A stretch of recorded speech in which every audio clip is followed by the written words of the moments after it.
Hi there, I believe I'm unmuted, and so I think we're ready to start. So, welcome everyone. I'm very happy that you're here, and I believe that Don Nickel is going to give a little introduction, and we'll take it from there. So, Good morning. Can you hear me, Alida? yes, I can. Great. Then I'm going to assume that everybody else on the call can as well. Last time I heard we had 39 participants in this webinar. Is that more or less what we're doing today? I think we will.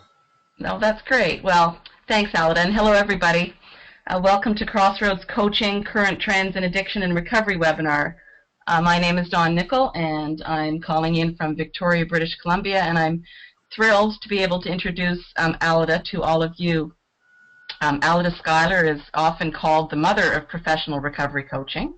She had the first recovery coaching website and started the very first school for training professional recovery coaches. Ms. Schuyler is co-founder of Recovery Coaches International, and she is the executive director of Crossroads Recovery Coaching. Alida earned a BA in psychology from the Berea College and a master's in science from the University of Kentucky. She's trained in clinical hypnotherapy at the Wellness Institute. And Alida lives in Port Angeles, Washington, where she skis, does Fair Isle knitting, is writing a recovery mystery novel, and a recovery coaching textbook. I'm sure that Alida will provide you with her contact information, but for private recovery coaching or to learn more about recovery coaching training, you can contact her. And I think she'll give us her email address. And I am a current student of Crossroads Recovery Coaching. It's a 6-module course. We're halfway through. We started in January, and it is a phenomenal course. I've learned so very much about the science of addiction and the practice of coaching. So I'm really pleased to introduce to you Alida Schuyler. Okay, I'm going to take you all off of mute and see what happens. Um, well, maybe I don't know how. So, anyway, I think we'll start here. I want to start with a small disclaimer. I found out last night that all my slides were not ready. My guy who was making the slides thought this was next Friday, so I spent some frantic hours crashing PowerPoint on my Mac and creating slides. So here we are. Let's see. I really would like to unmute you guys. I'm going to just see if I can figure out how to do that. That's mute all. What if we unmute? Nope. Um, well, I'm not sure how to do it. So, okay. I'm going to try it again. Uh-oh. And this is my first webinar. So just give me one moment. Say a quick prayer to the technology gods for me. Okay. So I'm going to just unmute people, and then I can always mute everybody if I like. So I'm unmuting you one by one. Oh, okay, apparently that's going to cause problems. I'm muting you all again. Okay, so I'm just going to go ahead and get started. Um, so the recording's going. Okay, so we're just going to get started.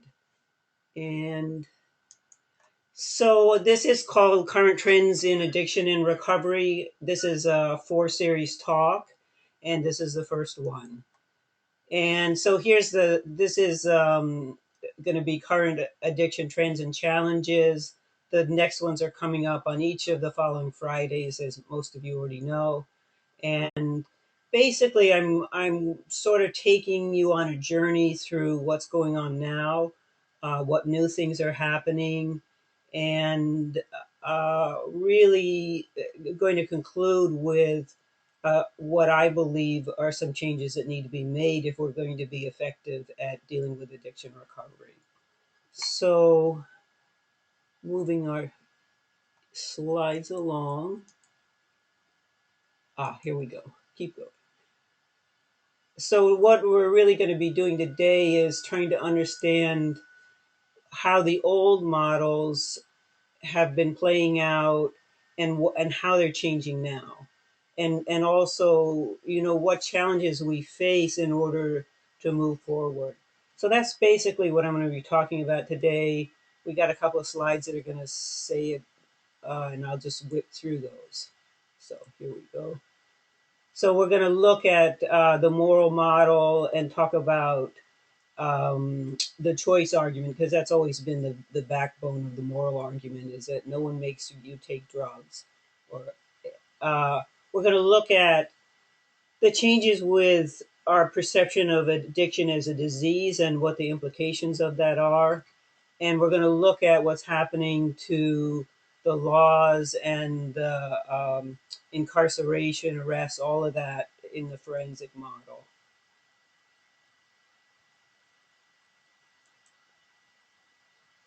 So, I'll go into more detail, but basically, one of the things that's definitely true is that the moral model is not particularly popular among the young. One of the things that we're going to see is that taking drugs has actually become normal, and so yeah, young people don't necessarily believe that it's bad, or that people who have trouble with it should be punished. Um, uh, the other trend that we'll look at in some detail that is the changes in the disease model, and why doctors now believe that addiction is a disease. And we'll be looking at the forensic model and the changes there, which is basically that we can't afford to be doing what we've been doing.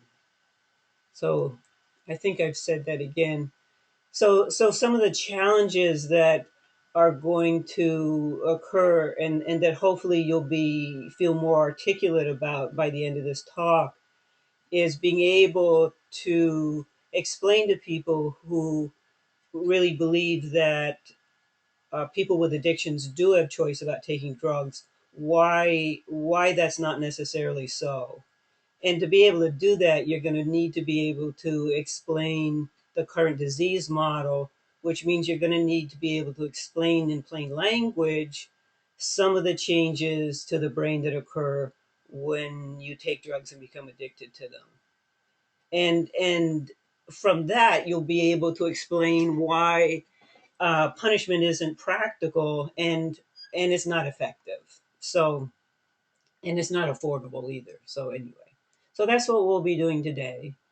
Um, and here we go. Oh, sorry. This just means that I have to click this a bunch of no. I don't know what this means. Um, it means that he's got, oh, it's going to be slow. Okay, so we're really going to start with talking about the disease model. The disease model is approximately 100 years old. It has some very specific criteria.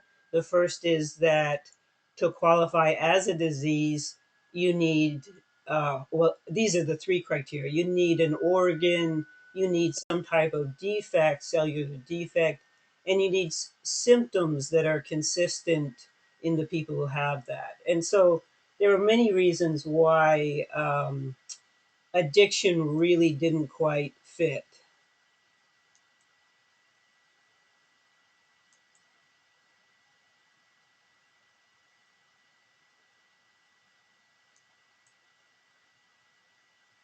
So when addiction didn't seem to fit the disease model, physicians walked away.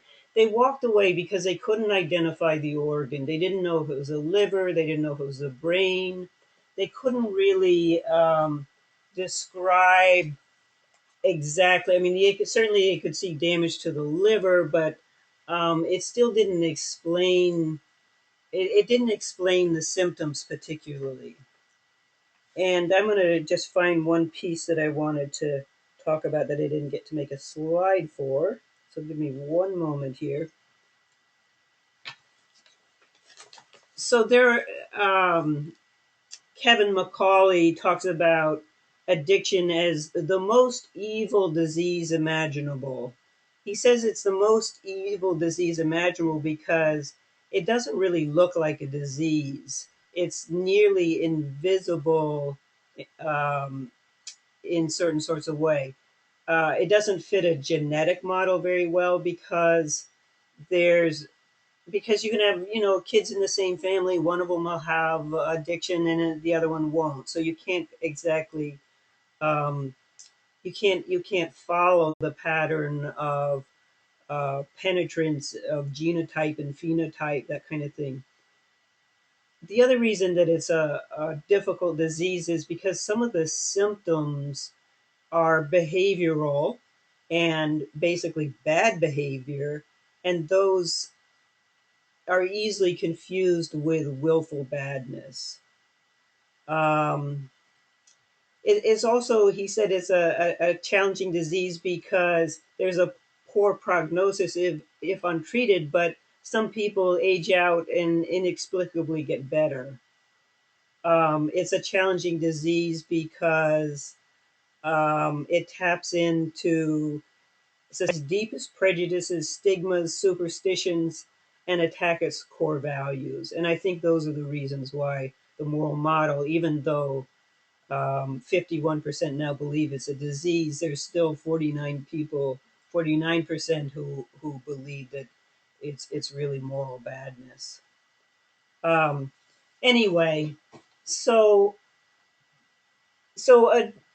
physicians could not identify, they couldn't make addiction fit this model, and so basically they walked away. And the result of that was significant. But let's look at the some of the proof that they did walk away. See, these are going to come in slowly.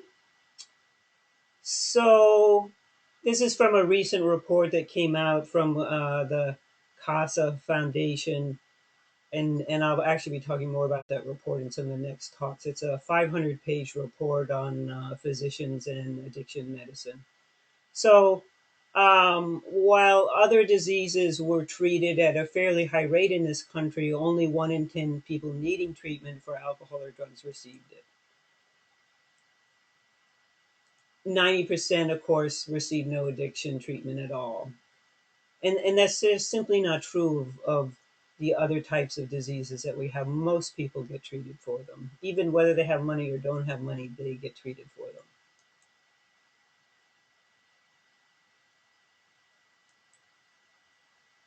Oops, okay.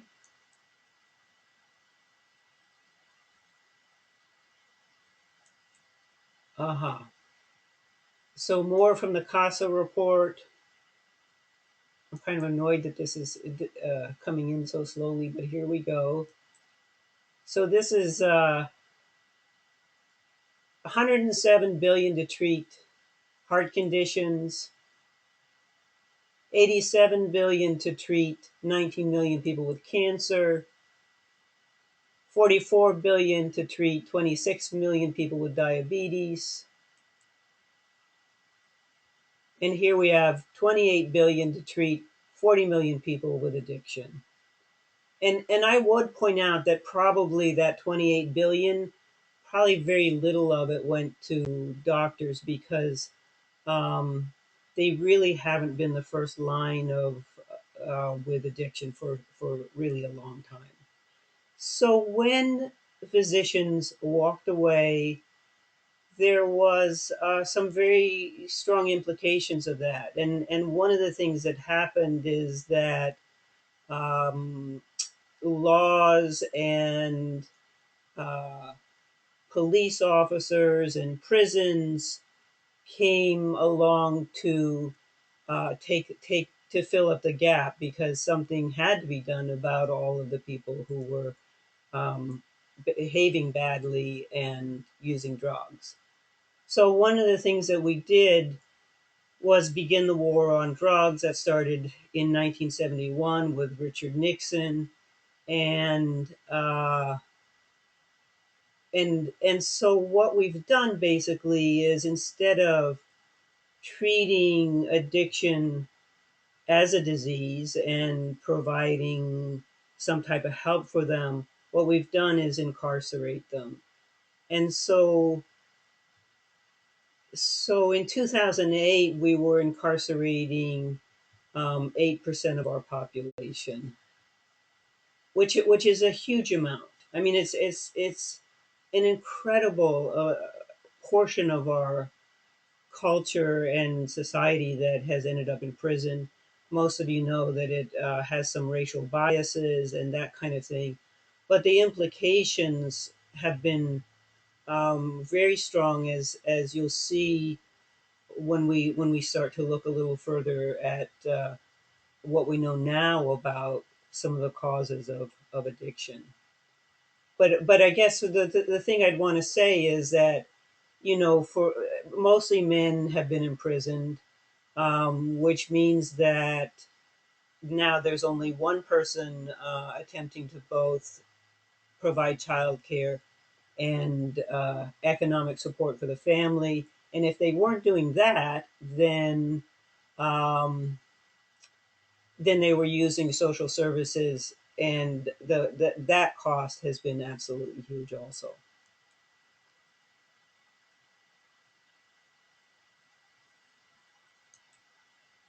So here's drug arrests.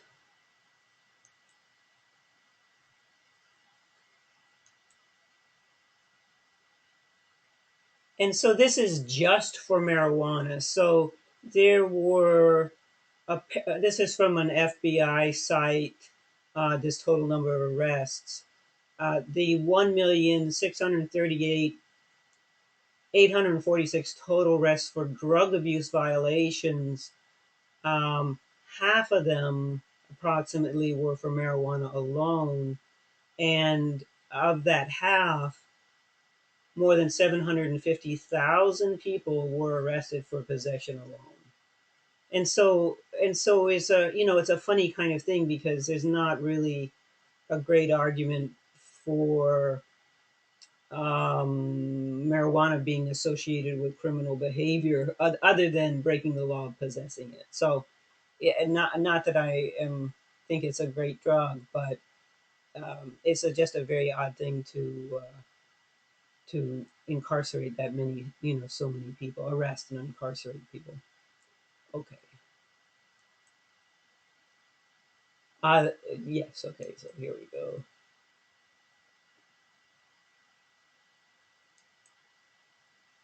So now we're going to take a look at how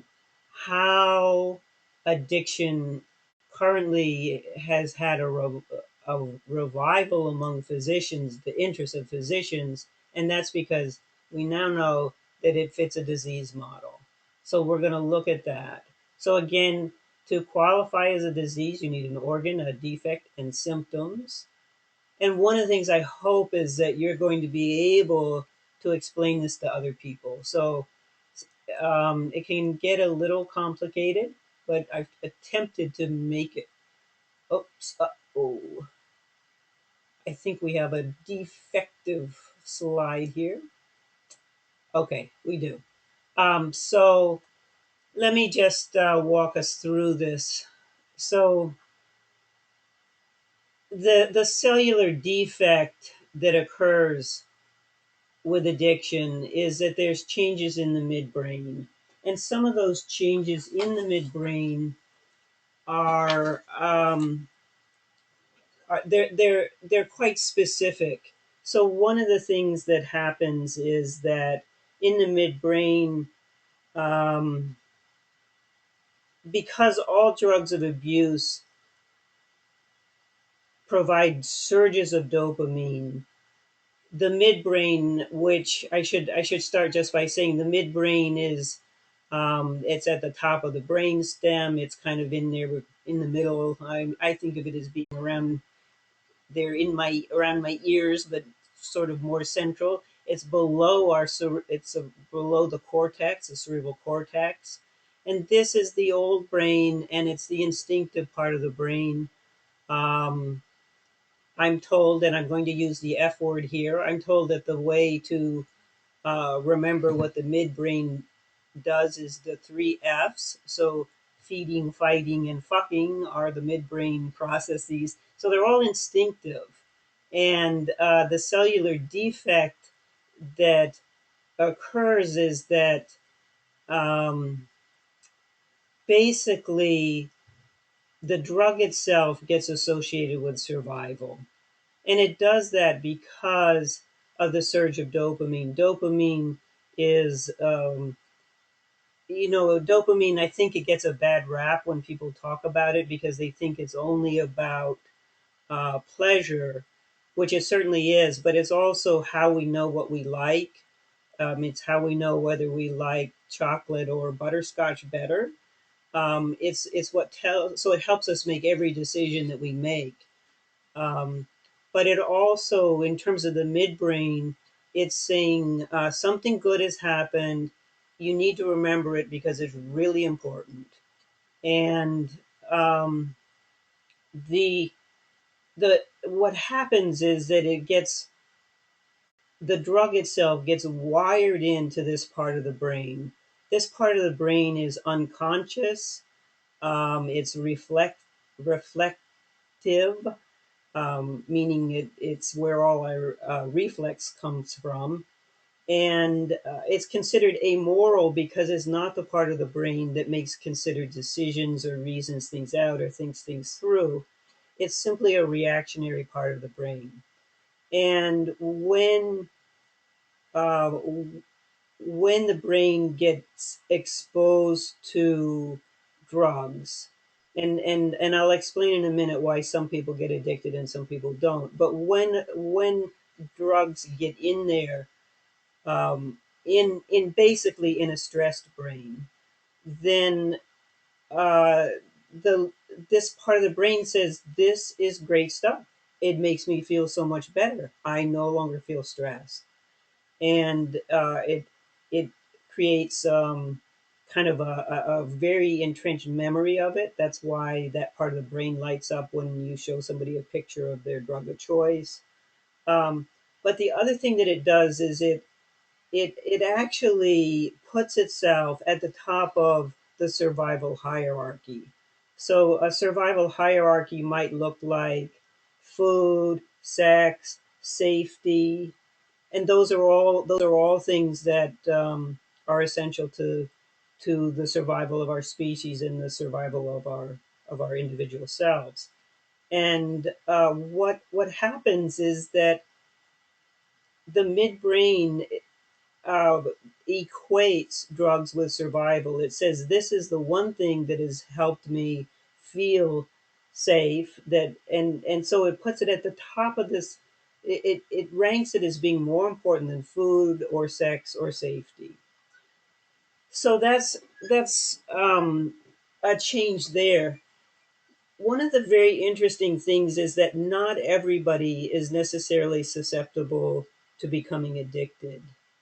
There was an interesting study done called, I call it the Four Monkey Study. And basically, four monkeys are put in a cage.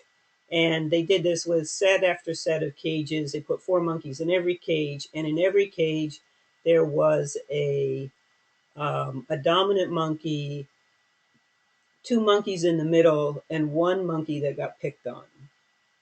And then they offered them cocaine. And guess what? The top monkey is not interested in cocaine. Doesn't want it, doesn't like it, doesn't need it. The middle monkeys can take it or leave it. But the monkey that's been picked on, the monkey under stress, becomes addicted to cocaine. Um, so so back to our disease model. Part of what we know in terms of this whole thing is that that is the brain that has been under stress that is most susceptible to addiction, and that's consistent. Um, and so even though we can't necessarily say that genetics are, um, we know they're a factor, but stress is a huge factor. So one of the interesting things about stress is that it it actually is also changing some other things in the brain. So I'm going to use a word that I just want you to sort of tag and go, wow, isn't that interesting? So the word is epigenetics. And epigenetics, the theory of epigenetics, has been around for a long, long time, but it has gained more traction. It gained traction when the Human Genome Project um, was done, and we found out that there's not enough genes, variation in genes to explain all of the different diseases that occur and that kind of thing. So what epigenetics is saying is simply that um, that two things that you can have markers for various diseases, and that basically many of those things are in an on or an off position, and that something that occurs can flip it on, and so that disease gets activated. So I think this is an example of that. So under persistent stress, a hormone is released. It's called the corticotrypsin releasing factor. So CRF, and CRF acts on genes for novelty seeking and dopamine transitions. And so here's a symptom, um, is that when this flips on, people increase their risk taking behavior in search of relief. So this is the nutty behavior that baffles everybody. How could it be that an addict would go out and do things that are dangerous, that put themselves at risk, put their family at risk, and that kind of thing?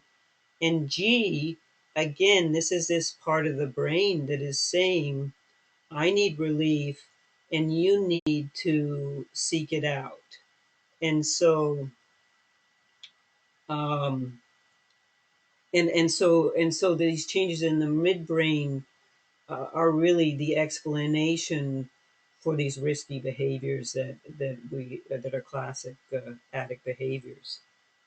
The other thing that changes in the brain is so again, this occurs in two ways. This occurs under stress, and it also occurs, and you've probably heard about this, when you've been taking drugs and you've reset your dopamine levels. But basically, stress damages the ability to feel pleasure, and so the stress brain is a slightly depressed brain. It's an unhappy brain. It's a, um, and that's anhedonia. So dopamine is associated with pleasure, and when we take drugs, we get these big surges of dopamine, and then of course the drug itself can reset the mm, the perceivable level for pleasure. So the things that once gave you pleasure no longer do, because they don't rank up there with. I think methamphetamine gives you the biggest dopamine surge, and that's a classic symptom of having been, even when you're in recovery from it, that there's a long stage where you just don't feel happy at all. So that's another symptom. Anyway, so let's see. I'm going to open us up later for questions, and I imagine some of you have that. So I'm sorry this slide is one of my defective slides. That's the result of working on them even this morning. Okay. So anyway, so this is the what this should say at the bottom now is that addictions now fit the disease model, and physicians are going to be very active again in addiction. So anyway, they walked away before, but they're going to be back. So let's see.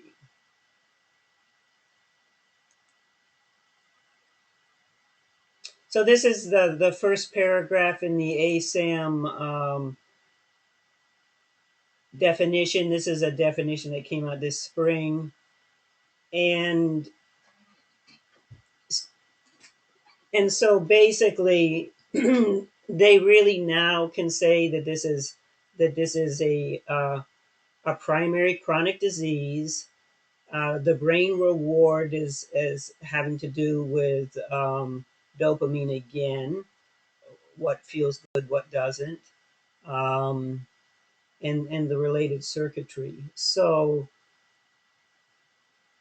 the dysfunction in these circuits in this part of the brain leads to the character's biological, psychological, social, and spiritual manifestations. So they have a long definition on the ASAM site, and it's quite interesting to go and read that because it'll lay it out for you, little, step by step. It uses lots of nice big words, but it'll give you more clues about it. So let's see if this slide can go away. Okay.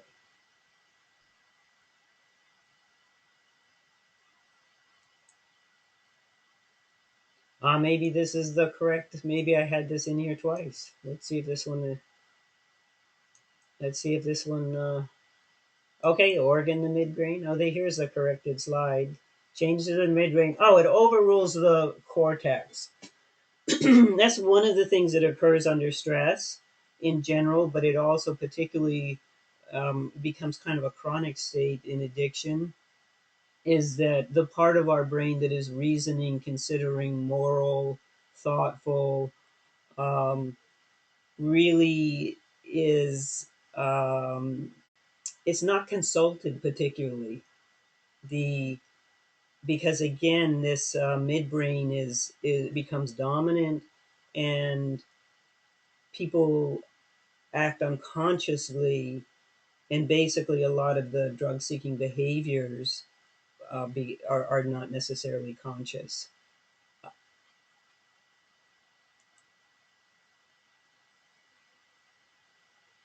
I think I missed the craving piece. So this is another symptom here.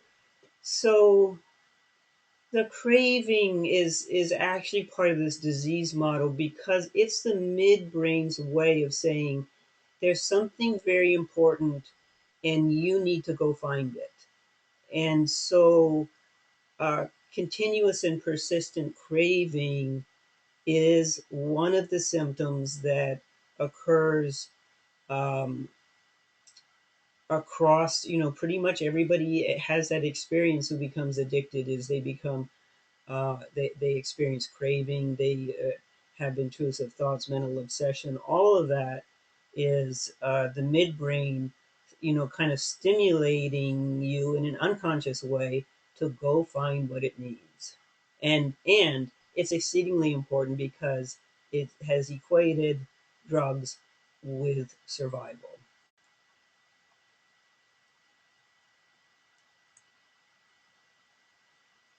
Okay, so addictions now fit the disease model, so physicians are back. I'll be talking about that a bit more in the third talk, and probably some next week as well.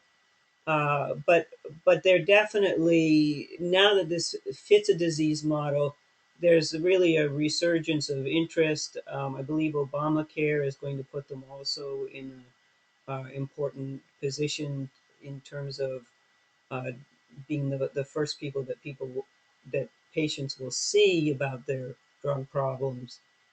They are not really ready for this in a lot of ways, and we'll talk about that a bit. So let's keep going here.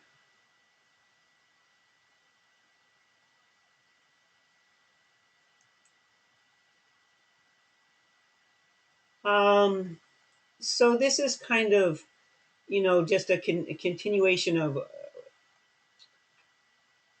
just in terms of what the problem is with drugs at this point in time. It is an exceedingly expensive problem, and it has an immense amount of cost associated with it. So one of the things we're going to find is that this is unsustainable to have this much cost associated with these problems, and so there's there's a huge need for an effective response to the problem.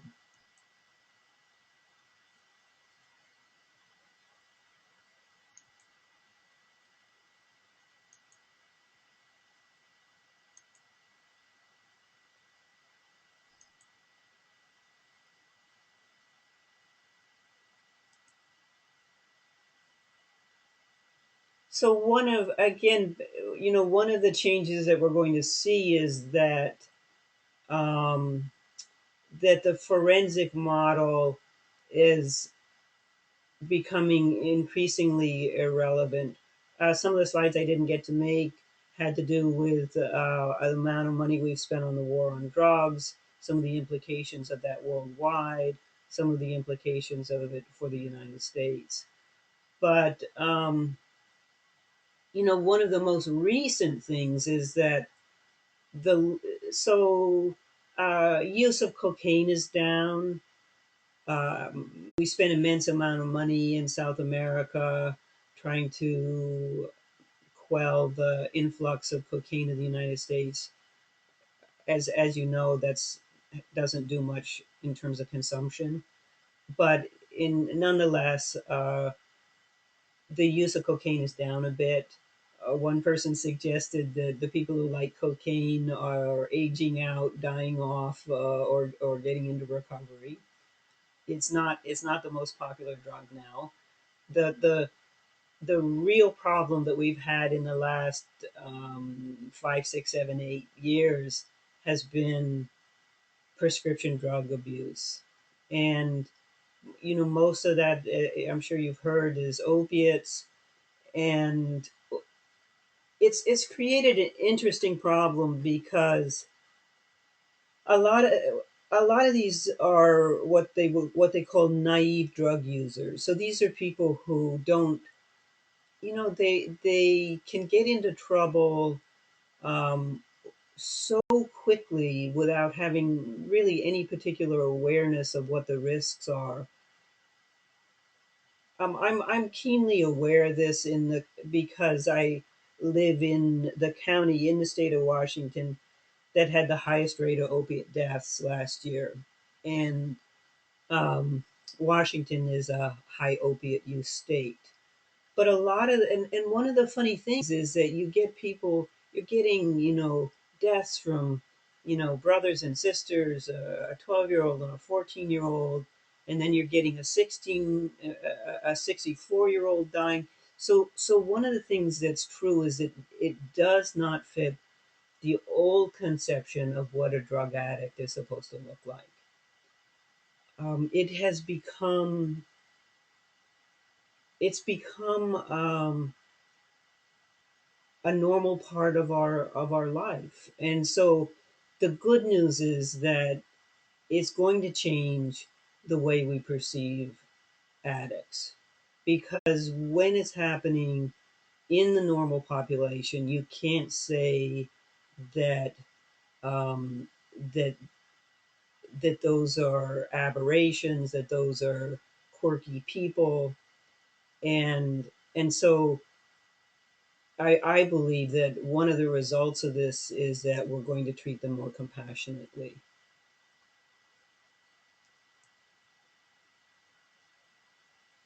Um, so,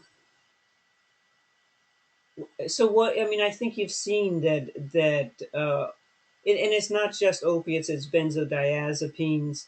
One of the problems is people mixing drugs. There's kids do these little pill parties where they dump all the drugs into a bowl, and everybody takes a small handful and sees what happens. But we're getting a pattern where the majority of the deaths involve some type of prescription drug, and that's a new trend.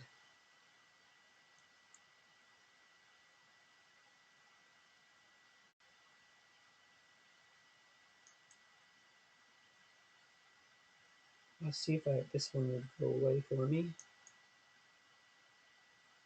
I want you to know that that was from the Morris Panner of Harvard's Kennedy School of Government.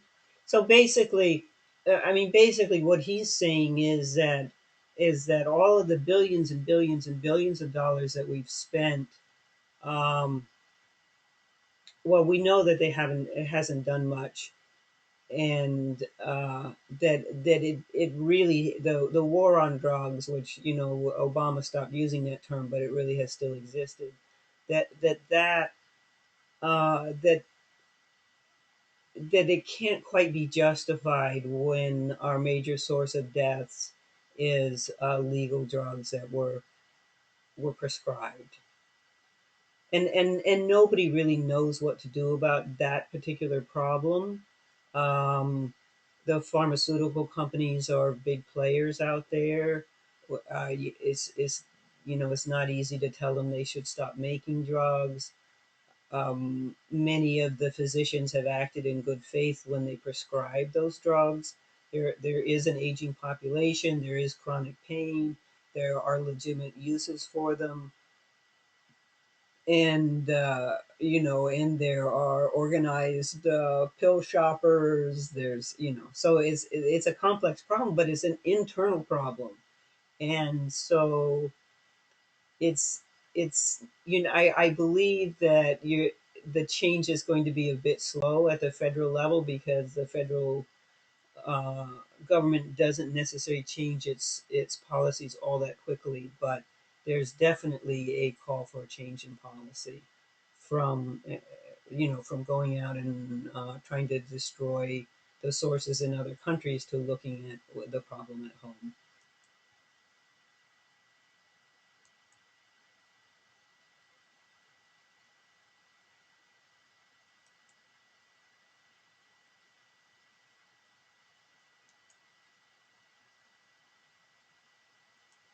So one of the things that's interesting is that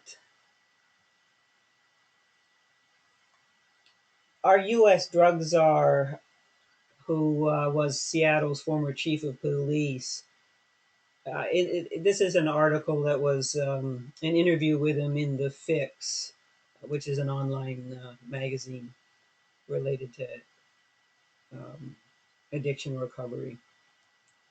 Let's see if I can get that little piece up. Never mind. Well, anyway, there it is from so Obama made this man the U.S. drug czar, and in his article, he said that he really didn't know much about addiction at all, even though he, as the chief of police, had been in charge of enforcing the laws. They had certainly, he was someone who advocated for stopping arrests of marijuana possession, which occurred in Seattle. Um, and eventually became a statewide policy. But um, he, he just says when he was made drug czar that he knew absolutely, hardly anything about addiction really. And so one of the things that is changing is that the people on the forensic side, the enforcers of laws, the maker of laws, are they are beginning to take a look at the disease model, and they're looking at things to do other than clogging the courts and jails and prisons with people because there's just not enough money to imprison that many people. I think it takes something like $50,000 a year to keep somebody in a prison, and so it's not viable. So one of the things that he said in this article also is that first of all, police. He talks a lot to different police chiefs, and they are starting to get interested in alternatives to jailing and incarcerating addicts. That's an interesting change because um, we've been really honestly terribly, terribly harsh on addicts.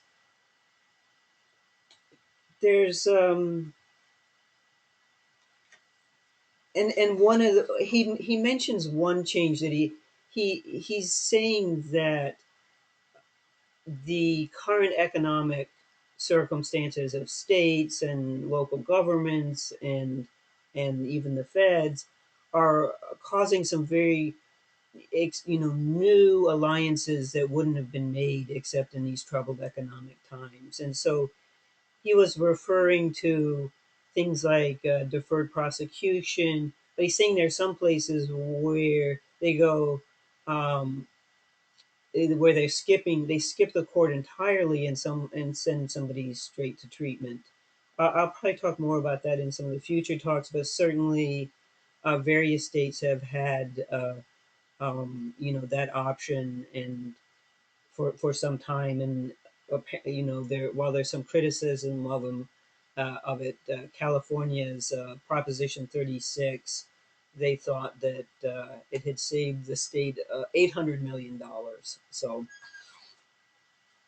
So this is one of the trends that you can expect that you're going to see is that.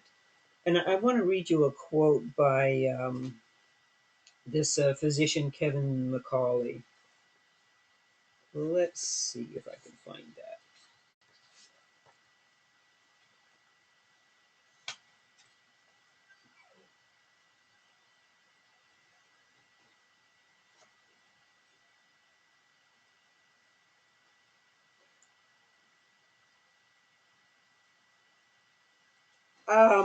I'm not sure I can find it exactly in this article, but basically what he says is he believes that we are seeing the last generation of people um, who will be jailed for addiction, uh, and so I think that that's a very interesting thought. Basically, what he's saying now is that he believes that um, given that what we know now about the changes to the brain and the disease, that it's really immoral to punish people for this, and so he thinks that punitive treatment constitutes an ethical breach. He says he asks, does the treatment of addicts fall under equal protection? Um, and he says, if I can't ethically punish a diabetic, then I can't ethically punish an addict. Um, because this now fits the disease model. So it has really large implications, and so he believes um, that that that the incarceration is going to end, and I suspect it will because it really it's hard to justify. Um, I'm gonna see which. Okay, so I'm gonna go back for just a moment. Um, a slide that I'll use, I guess, next week that I thought might be in here. This CASA study um, estimated that 16% of the population of the United States suffers from addiction, and 16% is is um, let's just say Native Americans make up 2% of our population. So 16%, that's really a large portion of our population. So this is going to really mean that we're not going to be able to treat these people in the way that we've treated them in the past, in terms of blaming them, ostracizing them, stigmatizing them, punishing them, and that kind of thing. I believe we're going to see a lot of changes.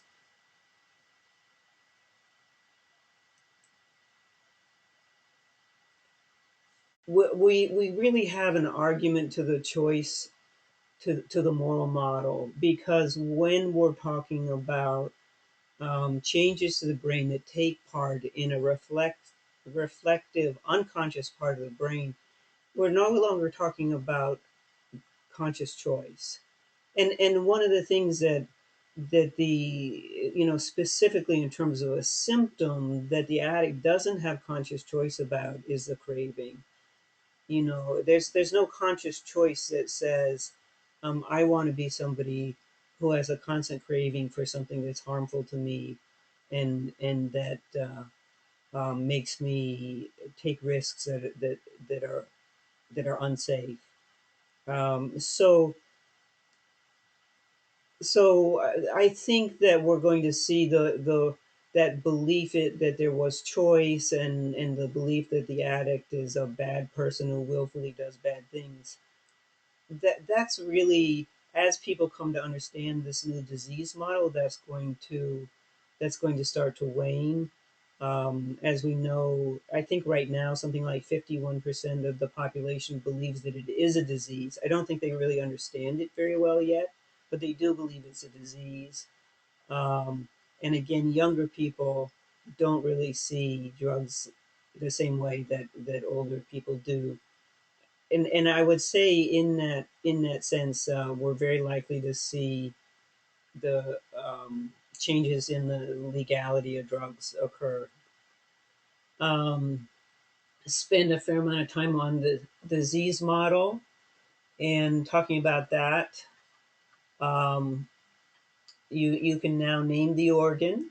You can name the defect. There it is in changes to the midbrain. You can name the behaviors, the craving behaviors that um, are part of inducing risky behaviors.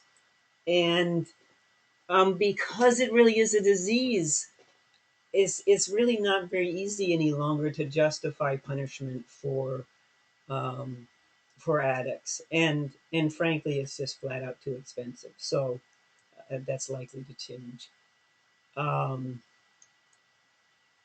so I think the challenges that we have, just as a group of people who talk to people about this, is being able to help people understand why the choice model doesn't work, about the, being able to explain the changes to the midbrain that contribute to the lack of conscious choice that the addict has, and given the compelling argument that addiction really is a disease, why punishment isn't practical, it's not effective, and it's not ethical.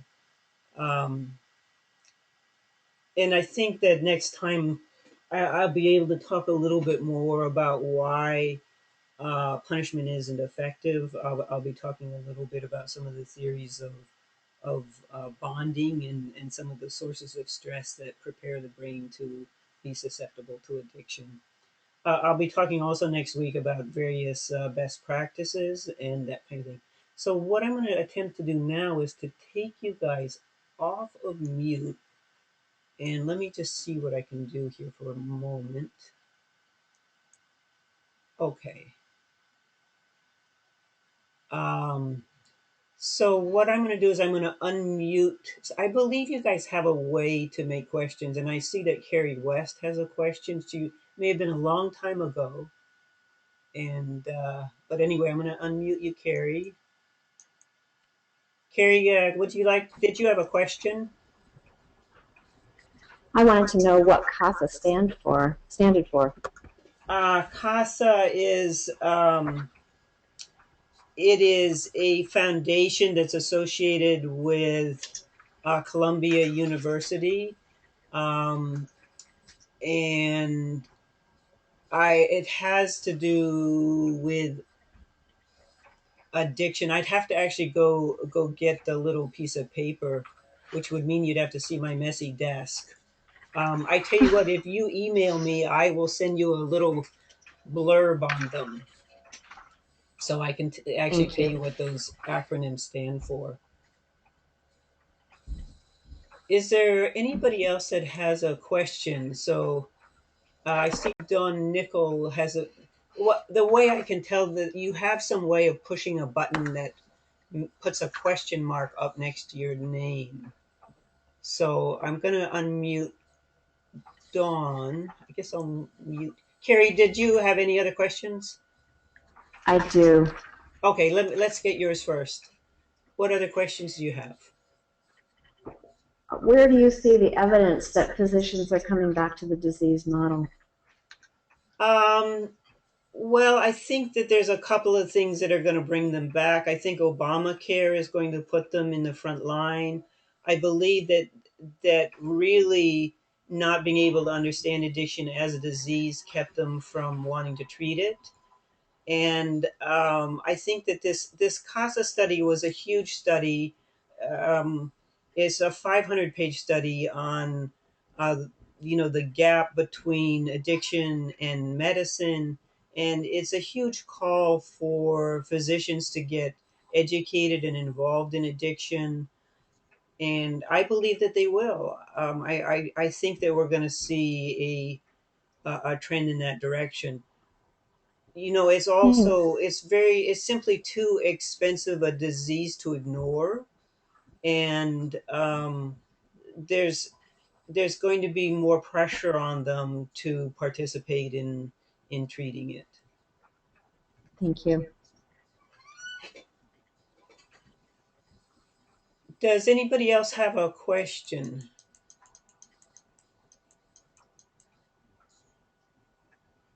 You could also type your question in if you have a little thing. I think you may have a chance to type one. Anyway, I'm going to see if Cassandra has a question. Dawn, I'll get to you in a moment. Sorry. So I'm going to unmute Cassandra. Cassandra, you are unmuted now. Are you here?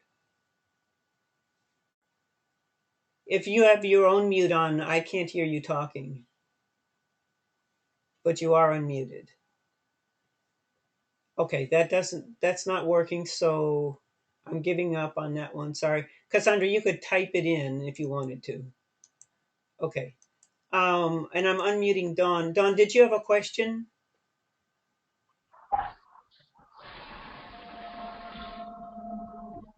Dawn, are you speaking? Okay. I can't hear her or her either. Okay, I'm gonna see what happens if I.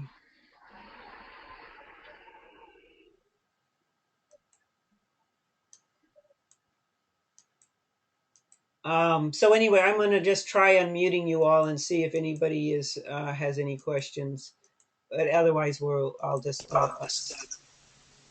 Hmm. She did that, didn't she? Okay. Um, you know. Okay, so anyway, I think what I'm going to do, because it's at the top of the hour, and let you all go. Thank you very much for coming. There's one each week for the next 3 weeks, and really appreciate this. It has been recorded, and I'll make sure those recordings are available somehow. Here's one, Ashley Phillips. I'll just stay. If any of you want to go, just feel free to go. I'm going to stay and answer a few questions.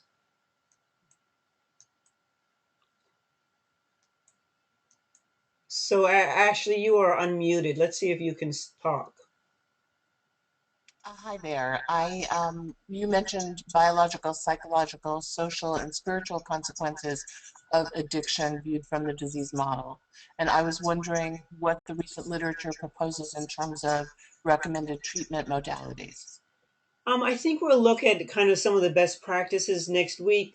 What's interesting to me is that is part of that's the first paragraph of the American Society of Addictive Medicine's new definition of addiction. So that's coming from the medical community. I think it's quite interesting that they actually mention spirituality, um, because that hasn't science has often not wanted to include that. And what about the client who doesn't fit into one or several of all four of those areas? Well, I think, I think the thing that you might want to look at if you Google ASAM definition of addiction and go and look at their long version of their definition, you're going to see that that what they have is basically a biological definition for the most part, and you know, but I think in perhaps because they were out of the loop for so long, they do know that 12-step recovery has been the single most effective way of dealing with addiction. It's not the only way, and only about half the people who recover use 12 steps, but it's clearly a spiritual program and it's been the most effective. So I think that got them to put that in there. But I think next week's talk is going to look at some more at the biopsychosocial approaches and some of our responses and for me, I always like to look at what works and what doesn't work. Thank you very much. I look forward to seeing you next week. Okie doke. And so, thank you. Okay. So, Desiree, let's see. I believe I'm going to unmute you if I can manage to do it. Here we go. Here we go. I have to push here. Oops, wrong person.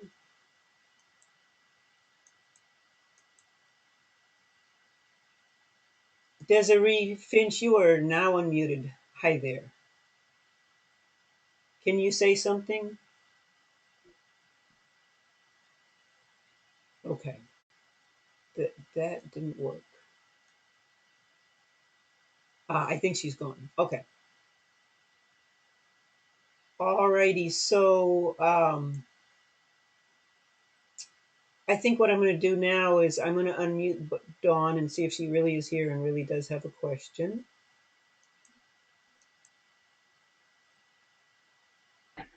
Okay. Hi, Dawn. Are you actually here? No. Okay. Okay, I'm going to say goodbye to everyone. I know there's 10 of you still here. I'll work on my webinar techniques over the week and hopefully we'll smooth that out. And I'll certainly, anyway, I look forward to seeing you next week. Thanks so much for coming. Bye bye.